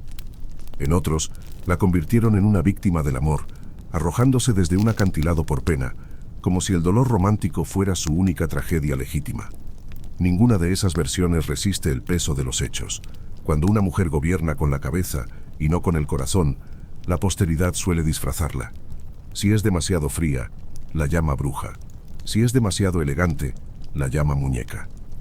Lo que no tolera es que sea estratega, que piense mejor que muchos, que actúe con decisión y sin permiso. Artemisia no necesitó hechizos, ni suspiros, ni un amante trágico para justificar su presencia en el tablero. Necesitó visión, cálculo y audacia. Jugó un juego de hombres, sí, pero no con sus reglas. Jugó con las suyas. Y ganó. Eso es lo que la hace inquietante. Eso es lo que la hace inolvidable. Incluso la cultura popular más reciente no pudo resistirse a reinventarla. En el cine, la volvieron una figura fatal y vengativa, envuelta en cuero oscuro, con mirada de hielo y espada en mano. Visualmente poderosa, sí. Entretenida, sin duda. Pero históricamente fiel no lo fue. Esa versión, más mito que mujer, más sombra que mente, simplificó lo que en realidad era complejo, una líder que no necesitaba gritar para ser escuchada, ni desnudarse para ser temida. Lo verdaderamente revelador es que, siglos después, Artemisia sigue exigiendo nuevas versiones. No se borra, no se acomoda. Su legado incomoda porque muerde, porque no se deja reducir a un solo molde, porque obliga a preguntarse por qué una mujer con poder real, pensamiento frío y resultados contundentes todavía parece una anomalía. No tenemos una estatua suya. No sabemos con certeza dónde descansan sus restos. Ningún templo lleva su nombre. Y sin embargo, su estela persiste. En crónicas que la nombran con respeto. En debates que aún la discuten. En mapas que señalan la ciudad que gobernó como algo más que punto geográfico. Artemisia mandó cuando no debía, luchó cuando no podía, aconsejó cuando no le tocaba. Y la escucharon. Porque su mayor logro no fue solo sobrevivir en un mundo diseñado para aplastarla. Fue ganarse el respeto de aliados y enemigos por igual. Un respeto que no se impone con gritos, sino con hechos. Que obliga incluso al adversario a admitir, aunque en voz baja, que esa mujer tenía razón. No fue Persia. No fue Grecia. Fue Artemisia. Y si te impresionó lo que una mente como la de Artemisia pudo hacer con barcos y palabras, espera a ver lo que hicieron otras, con piedra. No te pierdas el próximo episodio, Arquitectos del Cielo, donde exploramos cómo las civilizaciones antiguas lograron que la arquitectura hablara con las estrellas. Suscríbete, activa la campana y déjanos en los comentarios qué te pareció esta historia. ¿Ya conocías a Artemisia? ¿Te gustaría ver más figuras como ella? Tu voz también deja huella. Mucho antes de los telescopios que escudriñan galaxias lejanas, mucho antes de los satélites que orbitan como centinelas artificiales, y antes de que Copérnico se atreviera a recolocar el Sol en el centro del sistema, la humanidad ya había comenzado su romance con el cielo. Y lo hizo con lo más simple, y lo más poderoso, el ojo desnudo y la piedra inmóvil. No hizo falta más. Eso fue suficiente. Con solo mirar, con solo observar la repetición de luces y sombras, Las civilizaciones comenzaron a notar patrones. Las estrellas no eran solo puntos lejanos, eran señales. Y no las contemplaban solo con asombro poético, sino con una urgencia práctica. En el cielo buscaban respuestas. El cielo marcaba el inicio de las cosechas, anunciaba lluvias, delimitaba estaciones. Era calendario, brújula, deidad y advertencia. No miraban por curiosidad, miraban por necesidad, para sembrar, para navegar, para sobrevivir. Lo que hoy llamamos astronomía, con ecuaciones y espectros de luz, nació con la mirada alzada y la paciencia de quien sabe esperar la repetición de un eclipse o la salida puntual de una constelación. Así comenzó la ciencia más antigua de todas, la astronomía. No en laboratorios, en campos, templos y montañas, con piedras que señalaban, con sombras que se alargaban, con rituales que sincronizaban cielo y tierra. Stonehenge, en las Islas Británicas, se alza como un anillo de gigantes dormidos en piedra. Pero no era solo un círculo misterioso para ritos funerarios, era un reloj cósmico, un observatorio. Cada bloque, cada hueco entre columnas, alineado con el solsticio de verano, marcaba el momento exacto en que la luz alcanzaba su punto máximo. No era decoración, era cálculo milenario.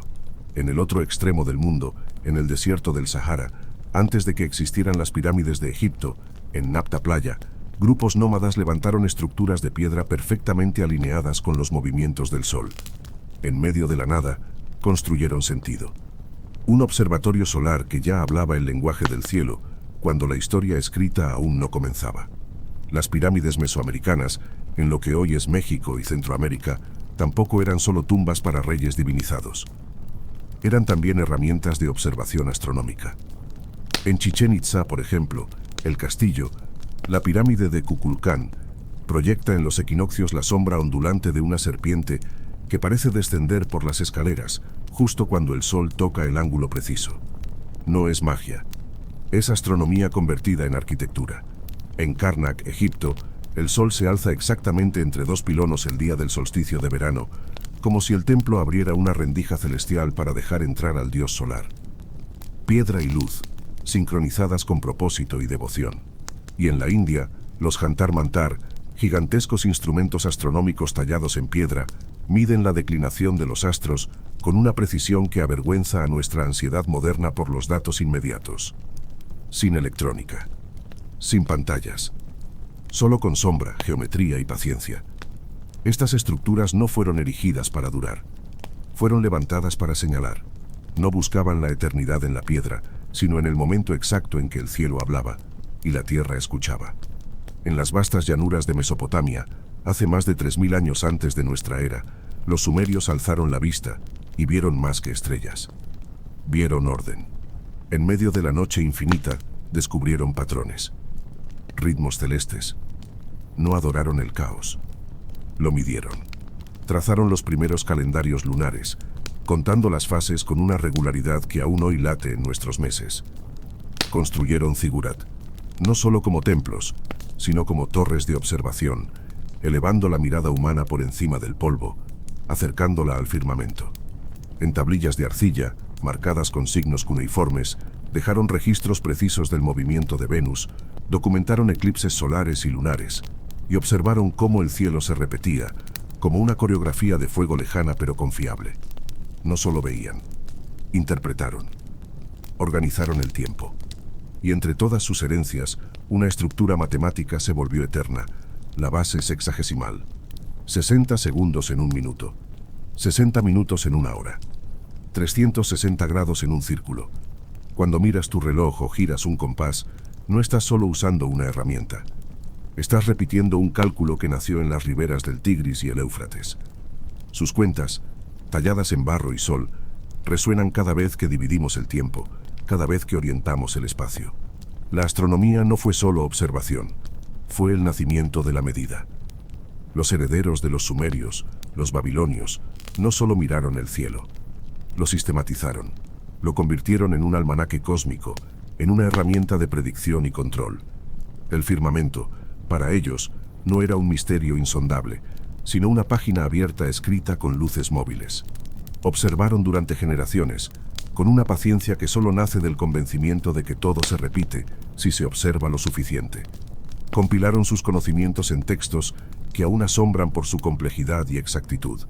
El Enuma Anu Enlil, por ejemplo, es una recopilación de más de 70 tablillas con interpretaciones astronómicas y presagios derivados del movimiento de los astros. Y el Mulapin, más técnico, enumera constelaciones, horas de salida y puesta de estrellas, solsticios, equinoccios y ciclos lunares. No eran superstición disfrazada, eran ciencia primitiva en su forma más honesta. Entre sus mayores logros está el descubrimiento del ciclo de Saros, un periodo de aproximadamente 18 años, tras el cual los eclipses solares y lunares se repiten con patrones similares. Un hallazgo asombroso para una civilización sin telescopios, guiada solo por la persistencia de registrar y comparar. Fueron también quienes dividieron la eclíptica en 12 partes iguales, creando así el zodíaco. No como signo del destino individual, sino como marco de referencia para ubicar el movimiento de los cuerpos celestes. Fue una herramienta astronómica, antes que astrológica. Un esquema lógico, heredado por griegos, refinado por árabes y con el tiempo, malinterpretado por quienes olvidaron que el zodíaco nació con los ojos en el cielo, no en los espejos. En el Valle del Nilo, el cielo no era una curiosidad lejana, era instrumento de supervivencia. Cada año, los egipcios miraban hacia el este con una mezcla de expectativa y temor, aguardando un evento preciso: la salida helíaca de Sirio, la estrella más brillante del cielo. Cuando Sirio reaparecía al alba tras un tiempo de invisibilidad, era señal de que el Nilo pronto se desbordaría, y con él vendría la vida, o el desastre. La crecida del Nilo no era solo un fenómeno natural, era un dictado cósmico que decidía si habría abundancia o hambre. Por eso, los egipcios no se limitaron a observarla, la midieron, la anticiparon, la ritualizaron. A partir de esos ciclos, desarrollaron un calendario solar de 365 días, dividido en 12 meses de 30 días, a los que sumaban 5 jornadas festivas al final del año, dedicadas a los dioses, al equilibrio y a lo sagrado. No era solo eficiencia agrícola, era armonía entre cielo y tierra. Los templos no eran solo casas de culto, eran observatorios simbólicos, diseñados con alineaciones que captaban momentos astronómicos claves. La arquitectura no miraba al azar, miraba al firmamento. Las pirámides, por su parte, no solo eran tumbas monumentales. Sus caras estaban orientadas con una precisión casi perfecta hacia los puntos cardinales, como si cada bloque de piedra buscara anclar Egipto al mapa del universo. En esta civilización, astronomía, teología y poder político no eran disciplinas separadas. Eran un solo tejido, indivisible. La misma fuerza que levantaba columnas y escribía jeroglíficos también guiaba las cosechas, marcaba las fiestas y legitimaba a los faraones como intermediarios entre el cosmos y la humanidad. Mirar el cielo era gobernar con legitimidad. Ignorarlo, un riesgo para el trono. En plena selva mesoamericana, rodeados de humedad, fauna salvaje y vegetación indomable, los mayas lograron lo impensable. Sin metales, sin ruedas, sin telescopios, cartografiaron el cielo con una precisión que aún hoy asombra a astrónomos modernos. Su observación era tan rigurosa como espiritual, tan matemática como sagrada. Entre todos los astros, Venus ocupó un lugar especial. Lo siguieron pacientemente a lo largo de sus apariciones y desapariciones en el cielo, hasta establecer un ciclo de 584 días, con una exactitud que sigue dejando perplejos a quienes revisan las tablas astronómicas del Códice de Dresde. Esas páginas, hechas de corteza y tiempo, registran siglos enteros de datos celestes con un margen de error que se puede contar con los dedos. Y no se limitaron a un solo calendario. Llevaron varios a la par, como engranajes de una maquinaria cósmica. El Tolkien, de 260 días, servía para fines rituales y proféticos. El Ab, de 365 días divididos en 20 meses, marcaba el ciclo solar. Y por encima de ambos, la cuenta larga, un sistema de datación absoluta que les permitía registrar eventos con exactitud durante milenios. Los mayas no solo miraban el cielo desde patios o techos, construyeron observatorios con propósito astronómico. En el Caracol, en Chichén Itzá, aún se conservan ventanas orientadas con precisión milimétrica hacia fenómenos astronómicos, solsticios, equinoccios y las apariciones de Venus. Nada era al azar. La piedra apuntaba como un dedo eterno al cielo, pero su mirada no era neutral.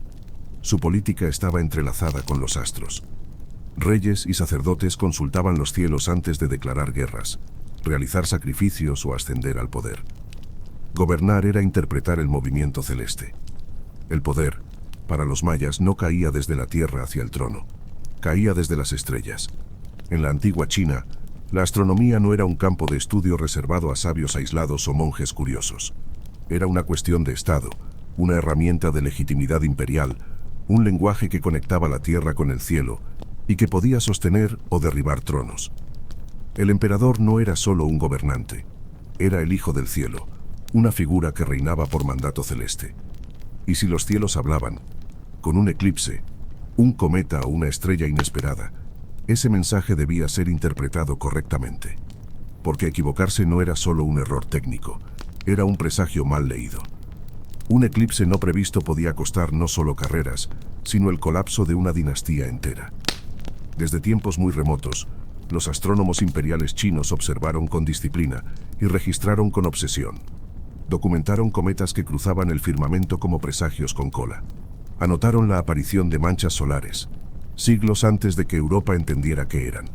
Y no solo miraban, también guardaban lo visto, dejaron constancia escrita de fenómenos astronómicos que hoy la ciencia moderna sigue consultando. Uno de sus mayores logros llegó en el año 1054 de nuestra era, cuando registraron la aparición de una estrella nueva en el cielo, tan brillante que podía verse a plena luz del día durante 23 jornadas consecutivas. No sabían que estaban observando una supernova, la muerte explosiva de una estrella. Hoy, ese remanente cósmico es conocido como la nebulosa del Cangrejo. Ellos la vieron nacer en su fin. Para organizar el cielo, dividieron la bóveda celeste en 28 mansiones lunares, sectores que permitían seguir el paso de la luna y de otros cuerpos celestes con un método tan meticuloso como simbólico. Su visión del firmamento era una mezcla precisa de geometría, mitología y política. Construyeron esferas armilares, modelos tridimensionales del cosmos, y desarrollaron relojes celestes impulsados por agua, donde engranajes y líquidos medían el tiempo estelar con una gracia casi poética. Todo este saber no quedó en desuso. Su calendario lunisolar, ajustado por siglos de observación, aún regula fiestas tradicionales y ciclos agrícolas en el presente. En China, mirar al cielo era gobernar bien. Y no mirar, era tentar al caos. En la antigua India, la observación del cielo no era solo ciencia ni solo creencia, era geotica, una disciplina que fundía ritual, filosofía y matemáticas en un solo cuerpo de conocimiento. No se trataba simplemente de predecir eclipses o contar lunas. Era una forma de entender el lugar del ser humano dentro del orden cósmico. Luz, destino y número se entrelazaban para interpretar no solo los cielos, sino la vida misma. Los antiguos textos védicos, entre ellos los más antiguos registros religiosos y astronómicos de la humanidad, ya hablaban de las nakatras, las 27 mansiones lunares que dividían la órbita de la luna y guiaban los rituales, las ceremonias y los calendarios. Cada una representaba una constelación, una energía, un fragmento del cielo con función precisa. No era astrología moderna, era cosmología ritualizada. Siglos más tarde, el Surya Siddhanta, uno de los tratados astronómicos más influyentes de la India, explicó conceptos que la ciencia occidental tardaría mucho más en formular. Describió la oblicuidad de la Tierra, esa leve inclinación del eje que produce las estaciones, y comprendió que las órbitas planetarias no eran círculos perfectos, sino elipses. Esto, siglos antes de que Newton pusiera en palabras la gravitación universal o que Kepler afinara las órbitas con precisión europea. Y en el siglo V de nuestra era, un genio llamado Aryabhata fue aún más lejos. Propuso que la Tierra giraba sobre su eje, en un tiempo donde muchas culturas aún creían que el firmamento rotaba alrededor del mundo inmóvil. Calculó la duración del año solar en 365,358 días, un margen de error sorprendentemente bajo. Y no solo observó, redefinió. Refinó las herramientas matemáticas necesarias para mirar el cielo con más claridad, puliendo la trigonometría como si fuera un espejo para reflejar el cosmos. La astronomía india no separó lo sagrado de lo exacto, lo convirtió en lo mismo. Mientras otras civilizaciones trazaban el cielo con una mezcla de devoción, cálculo y ritual, los griegos se atrevieron a hacer una pregunta distinta. ¿Por qué? No se conformaron con describir el movimiento de los astros. Querían causas. Querían entender el mecanismo oculto detrás del firmamento. Tales de Mileto, uno de los primeros en romper con la explicación mitológica, afirmó que los fenómenos celestes eran naturales, no castigos ni señales divinas. Fue un paso revolucionario, mirar al cielo sin miedo, buscando ley, no misterio. Anaximandro, su discípulo, imaginó que la Tierra flotaba libremente en el espacio, sostenida no por columnas ni criaturas, sino por simetría y equilibrio. Una intuición tan temprana como audaz. Pitágoras, más filósofo que astrónomo, encontró en las proporciones cósmicas una forma de música, la armonía del universo, donde cada cuerpo celeste emitía una nota silenciosa, componiendo una sinfonía invisible que conectaba lo material con lo divino. El cosmos como partitura. Aristarco de Samos, siglos antes de Copérnico, colocó al Sol en el centro del universo conocido, en un acto de herejía científica que pocos aceptaron. Su modelo heliocéntrico no triunfó entonces, pero dejó una semilla que germinaría 1000 años después. Hiparco, con una mente meticulosa, catalogó cientos de estrellas y descubrió un fenómeno clave. La precesión de los equinoccios, ese lento bamboleo del eje terrestre que altera la posición de las constelaciones a lo largo de milenios. También perfeccionó los métodos para calcular eclipses y movimientos planetarios. Y finalmente, Claudio Ptolomeo, en el siglo II de nuestra era, sintetizó todo ese conocimiento en una obra monumental, el Almagesto. Allí, presentó un modelo geocéntrico, con la Tierra en el centro, compuesto por epiciclos y deferentes, una arquitectura matemática compleja que, aunque errónea, funcionó sorprendentemente bien durante más de 1000 años. Se equivocaron, sí, pero en el proceso fundaron algo aún más valioso, el método racional de explicación. La idea de que el universo puede entenderse mediante hipótesis, observación, ajuste y revisión. No era infalible, pero era un principio. Una forma nueva de mirar al cielo, con mente inquisitiva, no solo con ojos maravillados. Cuando el telescopio hizo su aparición en el siglo XVII, el universo pareció abrirse por primera vez. Pero lo cierto es que, para entonces, millones de pasos ya habían sido dados, a ojo desnudo y con la sombra como única herramienta. Galileo apuntó hacia el cielo y vio lunas, manchas y movimientos, pero no estaba comenzando una historia. Estaba continuándola. Lo verdaderamente asombroso no es que hoy podamos ver galaxias a millones de años luz. Lo asombroso es que sin lentes, sin satélites, sin pantallas, civilizaciones enteras construyeron calendarios precisos, orientaron ciudades monumentales y predijeron eclipses con siglos de antelación.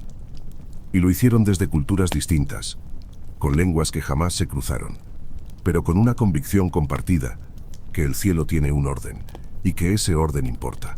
Cada calendario que consultas en tu teléfono, cada GPS que te ubica en el mundo, cada hora que marcas en tu reloj, descansa sobre tablillas de arcilla, sobre piedras alineadas al sol, sobre papiros escritos a mano bajo cielos sin electricidad.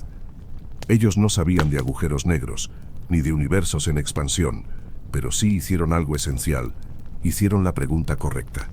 Miraron, dudaron, tomaron nota, escribieron en la oscuridad con la esperanza de que alguien, algún día, mirara más lejos. Y gracias a ellos, seguimos mirando. Más hondo, más claro, con más memoria. Si te fascinó este viaje entre piedras, estrellas y preguntas eternas, suscríbete y activa la campana. La próxima historia te lleva de vuelta a la Tierra, pero no será menos impactante. La compra de Luisiana, un trazo de tinta que partió un continente. Y cuéntanos en los comentarios, ¿conocías el legado astronómico de estas civilizaciones? ¿Cuál te sorprendió más? Tu curiosidad también deja huella. En el año 1803, ocurrió lo impensable. Sin un disparo, sin una invasión, sin una campaña prolongada, una nación joven, aún con cicatrices de independencia, duplicó su tamaño con una sola firma. Lo que pasó a la historia como la compra de Luisiana no fue una mera transacción inmobiliaria. Fue un trueno geopolítico que reconfiguró el mapa del continente americano para siempre. Con un tratado breve pero de consecuencias gigantescas, Estados Unidos adquirió de Francia más de 828.000 millas cuadradas de territorio. Desde el río Mississippi hasta las montañas rocosas, una vastedad de tierras cambió de manos en un acto que transformó 13 futuros estados en posibilidad tangible. El precio fue casi simbólico para lo que significaba: 15 millones de dólares, lo que equivale a alrededor de 4 centavos por acre. Una ganga imperial. Un golpe maestro en la mesa global. Mientras Europa lidiaba con guerras napoleónicas, el continente americano crecía en silencio, pero con decisión. Nadie lo vio venir, ni los aliados de entonces, ni los pueblos originarios cuyas tierras se verían afectadas, ni siquiera parte del propio Congreso estadounidense. Fue una jugada audaz, inesperada y definitiva. Thomas Jefferson, presidente de una nación aún en pañales, tenía un objetivo claro: asegurar el puerto de Nueva Orleans y garantizar el libre tránsito por el río Mississippi, arteria comercial vital para el interior del joven país. Autorizó una misión diplomática con un límite: ofrecer hasta $10 millones por la ciudad y sus alrededores. Una inversión estratégica, no una expansión territorial desmedida. Los emisarios cruzaron el Atlántico con ese mandato en mente. Pero al llegar, Francia sorprendió con una contraoferta inesperada: no solo Nueva Orleans, todo Luisiana. Millones de acres, ríos, montañas y posibilidades. ¿Por qué semejante giro? Napoleón Bonaparte tenía planes ambiciosos: reconstruir un imperio francés en América, con el Caribe como centro agrícola y Luisiana como base continental. Pero la realidad se impuso. La revolución en Haití, liderada por personas esclavizadas que se alzaron con una fuerza imposible de ignorar, desmanteló el proyecto. Fue la única revuelta de esclavos que logró la independencia y un gobierno propio, y su eco retumbó hasta París. A eso se sumaron fiebres amarillas, derrotas militares y una guerra inminente con Gran Bretaña. Luisiana, lejos de ser un activo valioso, se había vuelto un lastre remoto. Napoleón ya no necesitaba pantanos, necesitaba dinero. Y en su pragmatismo imperial, prefirió fortalecer a Estados Unidos antes que permitir que Inglaterra expandiera su influencia. El 11 de abril de 1803, el emperador puso la mesa. Los diplomáticos estadounidenses, ante la magnitud del ofrecimiento, dijeron sí, antes de que se enfriara el café. Lo que había empezado como una misión limitada, se convirtió en una de las mayores adquisiciones territoriales de la historia moderna. Thomas Jefferson, defensor de un gobierno de poderes estrictamente limitados, se encontró ante una paradoja histórica. La Constitución, el documento que debía guiar cada decisión ejecutiva, no decía nada sobre la compra de territorios. No había cláusula explícita.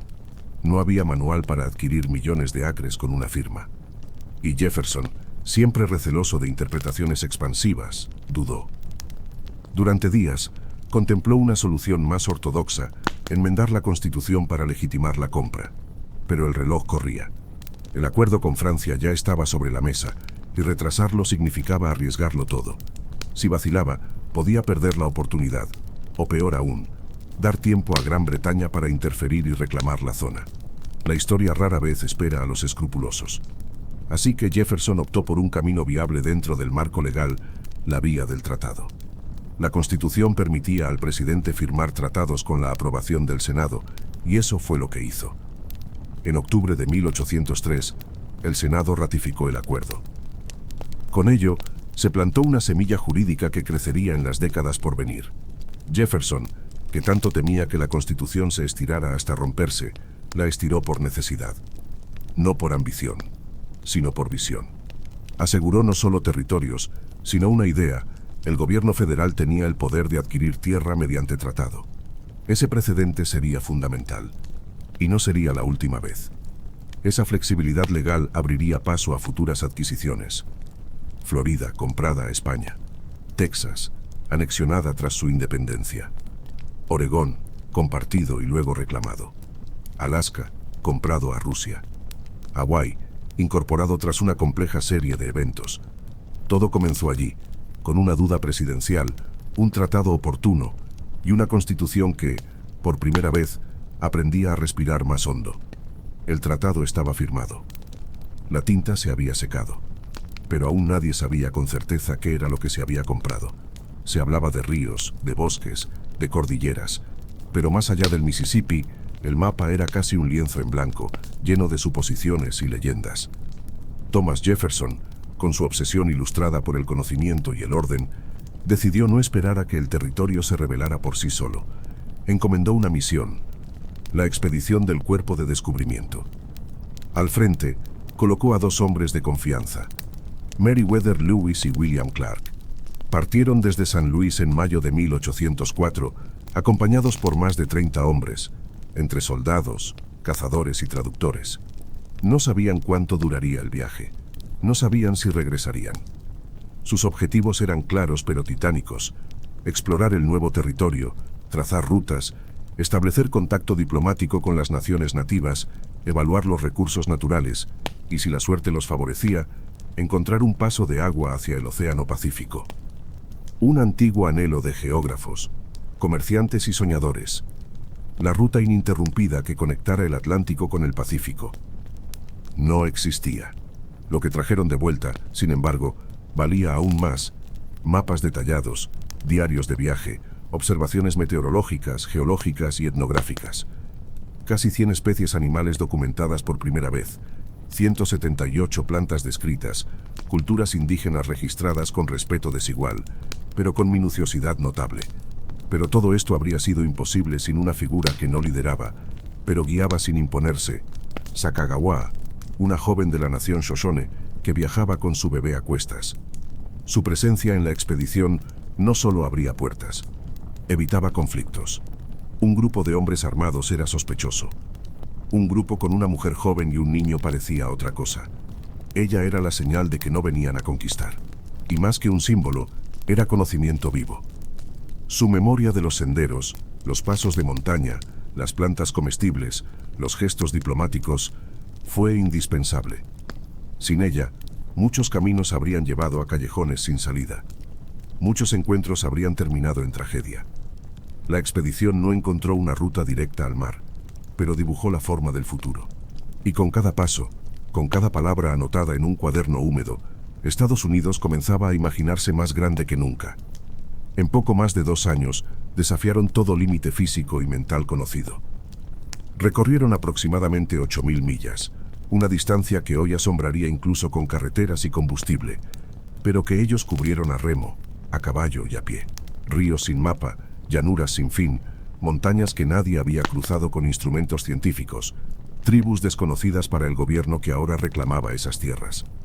A veces avanzaban bajo tormentas, a veces con hambre, a veces sin saber si el siguiente paso era camino o precipicio.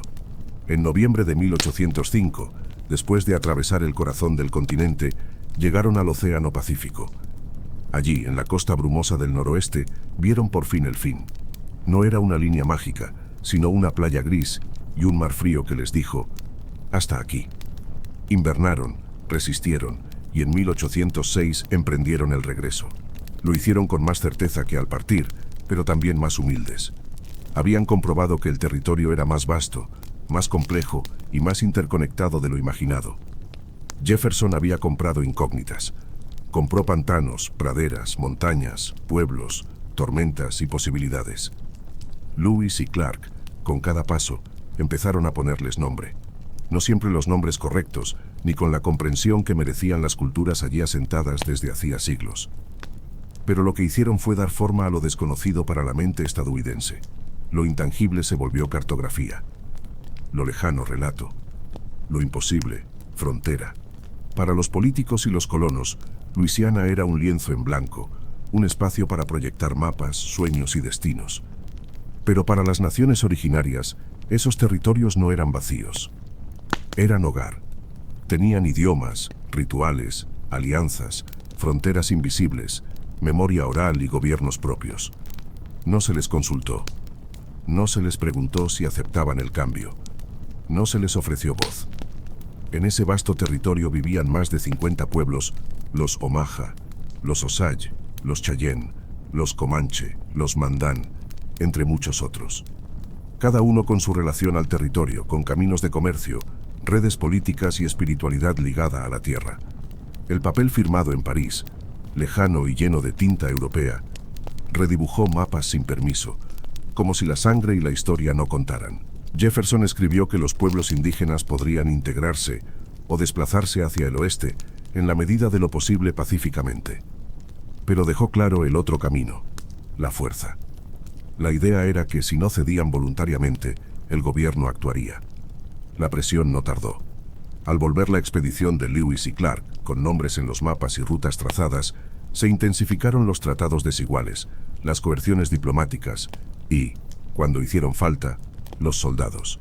Y con ellos, También las enfermedades traídas por colonos, invisibles pero mortales. La expansión no fue solo política ni militar, fue también biológica. Los virus y las bacterias siguieron los pasos de los exploradores. Pueblos enteros que jamás habían visto gripe o sarampión se vieron diezmados. Sus defensas inmunológicas no conocían esos agentes. Para ellos, la tierra que conocían ya no les bastaba como refugio. Pero la compra de Luisiana no solo expandió fronteras físicas. Avivó una llama que ya ardía bajo la superficie. Se permitiría que la esclavitud se extendiera hacia esos nuevos territorios. Para muchos en el sur esclavista, esas tierras eran una promesa de expansión agrícola. Algodón, azúcar, arroz. Todo lo que demandaba clima cálido, suelo fértil y, según su visión, mano de obra esclavizada. Vieron campos sin fin y asumieron que su modelo económico podía multiplicarse. Pero en el norte, donde el movimiento abolicionista ganaba fuerza y la esclavitud era cada vez más cuestionada, la expansión planteaba un dilema moral y político. El conflicto encontró un parche momentáneo en 1820, el compromiso de Missouri. Se trazó una línea imaginaria, el paralelo 36 grados 30 minutos, que dividía el nuevo territorio. Al norte, la esclavitud quedaba prohibida, al sur, permitida. Era un equilibrio frágil, un intento desesperado de mantener la paz entre dos visiones irreconciliables del país. Pero esa línea, aunque geográfica, partía también al país emocionalmente en dos. Fue una solución temporal que envenenó el debate político durante décadas, marcó cada nuevo estado admitido y, en última instancia, fue preludio de la guerra civil. Lo que parecía una firma pragmática en París se convirtió en una bomba de tiempo nacional. Mientras tanto, el territorio comprado se transformaba. Ríos fueron encauzados, praderas aradas con arado de hierro y ambición. Los bisontes, alguna vez incontables, fueron cazados hasta casi desaparecer, rompiendo el equilibrio de ecosistemas enteros y asfixiando las economías de pueblos nativos que dependían de ellos. Donde antes hubo fuego ritual, rebaños salvajes y guardianes indígenas del paisaje, ahora había cercas, propiedad privada y extracción sistemática. El paisaje cambió. El alma del continente también. Una vez firmado el tratado y recorridas las tierras, surgió una pregunta urgente: ¿cómo se administra algo tan inmenso? La primera respuesta fue casi obvia: medir. Antes de gobernar, había que trazar. Antes de trazar, había que entender qué se tenía. Así que llegaron los topógrafos, ingenieros, cartógrafos. Con brújulas, cadenas de medición y paciencia, comenzaron a dibujar el país que aún no existía. Ríos, montañas, valles, rutas. Todo se convirtió en líneas sobre papel. Y luego vinieron las parcelas, cuadrículas ordenadas para una tierra que jamás había sido ordenada. Las divisiones siguieron el modelo de las ordenanzas del noroeste. Primero, el territorio debía ser organizado. Se designaba un gobernador, se establecían instituciones básicas, y una vez alcanzado cierto umbral poblacional, generalmente 60.000 habitantes, el territorio podía aspirar a convertirse en estado. Así nació Missouri en 1821, dando inicio a una serie de polémicas constitucionales y morales, empezando por el mismo compromiso que llevaba su nombre. Cada nuevo estado no era solo un trozo más del mapa, era un voto más en el Senado, una pieza más en la partida entre norte y sur. Pero la realidad avanzaba más rápido que la ley. Colonos se adelantaban al gobierno, cruzaban fronteras antes de que existieran oficialmente, plantaban banderas personales antes que institucionales. Eran los llamados squatters, personas que ocupaban tierras sin título y que luego exigían preempción, el derecho preferencial a comprar lo que ya habitaban, porque lo habían reclamado con el acto, no con el papel. Y mientras todo esto ocurría, otra transformación más sutil sucedía en los márgenes. Donde había rutas indígenas, surgieron caminos para carretas. Donde había campamentos de generaciones, aparecieron condados con nombres europeos o patrióticos. Jefferson, Franklin, Washington. Nombres nuevos para tierras antiguas. Llenar un mapa no es solo construir. A veces, es borrar. La compra de Luisiana transformó a Estados Unidos de república joven a potencia continental. En cuestión de años, el río Mississippi dejó de ser frontera para convertirse en arteria comercial, por donde fluirían no solo mercancías, sino también poder. Nueva Orleans, San Luis Kansas City. Ciudades que crecieron como nodos estratégicos en un nuevo cuerpo nacional que se expandía con ritmo acelerado. Las llanuras, antes espacio de bisontes y fuegos ceremoniales, se convirtieron en graneros. Alimentaron al país, sostuvieron ejércitos, exportaron excedentes. Los recursos naturales, desde la madera hasta los minerales, impulsaron el crecimiento industrial que cambiaría para siempre la relación del país con su entorno y con el mundo. Pero donde hubo expansión, también hubo sombra, desposesión indígena, expansión de la esclavitud, fronteras impuestas, tratados firmados y rotos. La compra fue una victoria diplomática, sí, pero también el plano del despojo, una hoja de ruta para la marginación de pueblos enteros que no fueron invitados a decidir su destino. La transacción de 1803 hizo al país lo que es hoy. Le dio forma, músculo, proyección. Pero también dejó una deuda que no se cancela con tiempo ni monumentos. Una pregunta incómoda, aún sin respuesta definitiva. ¿Cómo se celebra una tierra que no te pertenecía? ¿Cómo se repara lo que jamás podrá devolverse del todo? Si te gustó esta historia sobre mapas, decisiones y sus consecuencias, suscríbete y activa la campana. La próxima historia ya está en camino. Arquitectos del cielo. ¿Cómo las piedras aprendieron a mirar las estrellas? Y cuéntanos en los comentarios, ¿puede una firma cambiar el destino de millones? ¿Qué harías tú con un mapa en blanco? Nos vemos en el próximo capítulo.